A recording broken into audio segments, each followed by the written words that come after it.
మాఘమాసంలో శుక్లపక్షంలో వచ్చే సప్తమిని రథసప్తమి అనే పేరుతో పిలుస్తారు.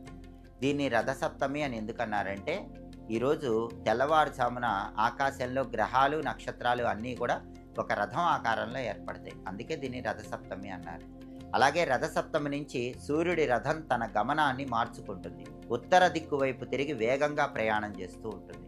అందువల్ల భూమి మీద ఎండలు బాగా పెరుగుతాయి. సూర్యుడి రథం తన గమనాన్ని మార్చుకునే రోజు కాబట్టి, వేగంగా ప్రయాణం చేసే రోజు కాబట్టి దీన్ని రథసప్తమి అనే పేరుతో పిలుస్తారు. రథసప్తమి రోజు ఏం చేయాలి? రథసప్తమి రోజు చేసే స్నానం జన్మ జన్మల దరిద్రాలన్నీ పోగొడుతుందని ధర్మసింధు, నిర్ణయ సింధు, పురుషార్థ చింతామణి అనే గ్రంథాల్లో చెప్పారు.